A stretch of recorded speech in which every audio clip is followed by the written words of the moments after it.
पाकिस्तान हालत जंग में है। 4 तरीके से किसी भी मुल्क को तबाह किया जाता है। 1070 से ज्यादा हमले हो चुके हैं। फौज के अंदर तकसीम पैदा करने की साजिश हो रही है। एक्सपर्ट पाकिस्तान को एक नाकाम रियासत दिखाने की ट्रेंड चल रहे होते हैं। जाली सर्वे आया हुआ है। हमारे वज़ीर दाखिला के चैनल पर भी प्रोग्राम हुआ है। डॉलर छापने वाले सहाफी भी इसे ट्वीट कर रहे हैं। खवातीन को खुदकुश बम्बार के तौर पर इस्तेमाल करना कौन सी बहादुरी है? कौन है जो इस निज़ाम को ठीक करने के लिए कोशिशें कर रहे हैं?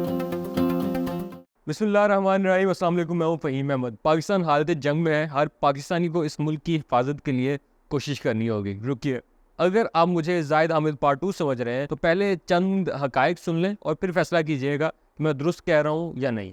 देखिए, 4 तरीके से किसी भी मुल्क को तबाह किया जाता है। अंदरूनी इंतशार और तकसीम करके, इन्फॉर्मेशन वार और प्रोपेगेंडा के जरिए गुमराही फैलाकर, मुल्क को मुआशी तौर पर आबाज करके, या फिर बाकायदा हमला करके। ये जो आखिरी वाला तरीका है ये पुराना है और इसमें दुश्मन का अपना नुकसान भी होता है। लेकिन पहले 3 तरीके ऐसे हैं जिनकी कीमत कम और खतरनाक ज्यादा होते हैं। अब इन पॉइंट्स की रोशनी में जायजा लें कि क्या ये सिर्फ इत्तेफाक है कि पाकिस्तान में दहशतगर्दी तेजी से बढ़ रही है। इस साल अभी तक सिक्योरिटी फोर्सेज पर 1070 से ज्यादा हमले हो चुके हैं, जिनमें खतरनाक 3 जो हमले हैं गुज़िश्ता दिनों बलूचिस्तान में हुए। गुज़िश्ता एक माह के जो अदाद शुमार हैं वो भी शामिल कर लें तो 120 से ज्यादा जवान शहीद हो चुके हैं। जो शहरी हैं वो भी शहीद हो चुके हैं। दूसरी जानिब अगर आप गौर करें तो पाकिस्तान में अंदरूनी तौर पर इंतशार पैदा करने की भी साजिशें हो रही हैं। बलूचिस्तान में पंजाबियों को निशाना बनाया जा रहा है, उन्हें शहीद किया जा रहा है। जवाब में पंजाब में कोयटा होटल्स के बाइकआउट की एक जाली मुहिम शुरू हो गई है। दोनों सूबों में नफरत फैलाई जा रही है। पिछले दिनों पाराचनार में शिया सुन्नी फसादात हुए। खैबर पख्तूनख्वा में टीटीपी सरगर्म है और पाकिस्तान में खुद साख्ता जहाद का ऐलान कर रही है।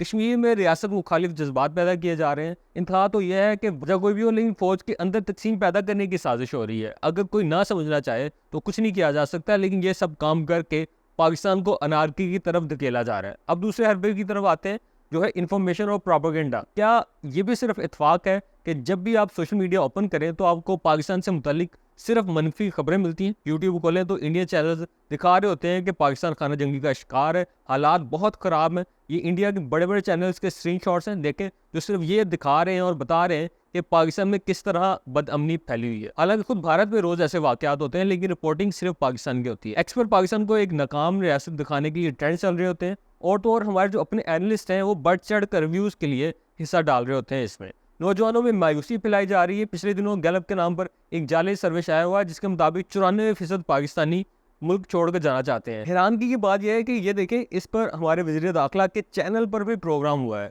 डॉलर छापने वाले सहाफी भी इसे ट्वीट कर रहे हैं और इसे फैला रहे हैं। लेकिन गैलप ने ना सिर्फ ये बताया कि ये सर्वे गलत है, बल्कि ये भी बताया कि इनके सर्वे के मुताबिक 71% पाकिस्तानियों ने कहा है कि हालात जैसे भी हों और चाहे इन्हें मौका भी मिले तो वो पाकिस्तान छोड़कर नहीं जाएंगे। आप अंदाजा लगाएं कि हमारे नाम नहाज सहाफी डॉलर्स कमाने के लिए कैसी कैसी झूठी खबरें फैलाते हैं।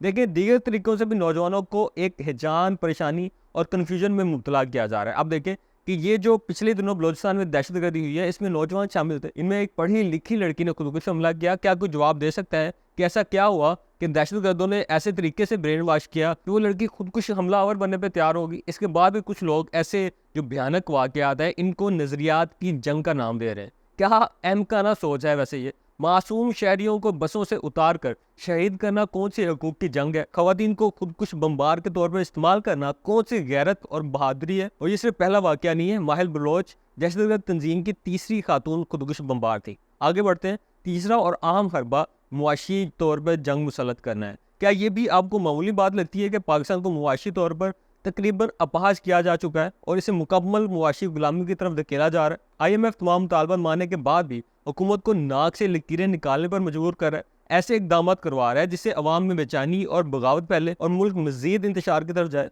अब आप यकीनन सोच रहे होंगे इसमें तो असल जिम्मेदारी तो हमारी कौमी क़यादत की है। बिल्कुल ठीक सोच रहे हैं, मेरी राय भी यही है। लेकिन क्या इसमें इससे ज़्यादा कसूर हमारा अपना नहीं है? क्योंकि हम खुद ये गन ठीक करने के लिए तैयार ही नहीं है। कोई नज़रियाती सोच को आगे लेकर चलने वाला नहीं है, और अगर कोई चलता है तो इसके साथ देने वाला कोई नहीं होता। हमारी कौम के नौजवान मायूस बैठे हुए हैं। बच्चों को कौमी सोच और शऊर और तरबियत देने के बजाय टिक टिक खेलने पर लगाया हुआ है।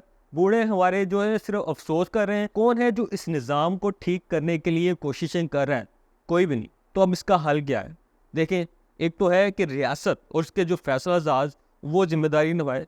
इनको ये सोचने की ज़रूरत है कि नौजवान इस कदर मायूस क्यों है कि वो मुल्क छोड़कर या दहशतगर्द तंजीमों में शामिल हो रहे हैं। रियासतों हर एक को डंडे से दुरुस्त करने के बजाय इन लोगों को गले लगाने, तरबियत देने और खुशहाल माहौल देने की कोशिश करनी चाहिए। दूसरी जिम्मेदारी हम नौजवानों की भी है कि बुरे वक्त में बुरे हुक्मरानों की वजह से मुल्क से नफरत ना करें। मुनज़्ज़म रियासत बहुत कीमती के साथ है।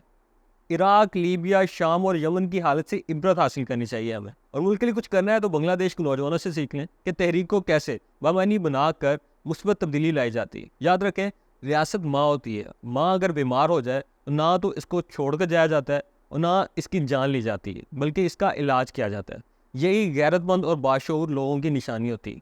आगे बढ़े और पाकिस्तान की हिफाजत के लिए किरदार अदा करें। आज तक के लिए इतना ही। अगली वीडियो में फिर दोबारा हाजिर होऊंगा। अपना ख्याल रखिएगा। अल्लाह हाफ़िज़।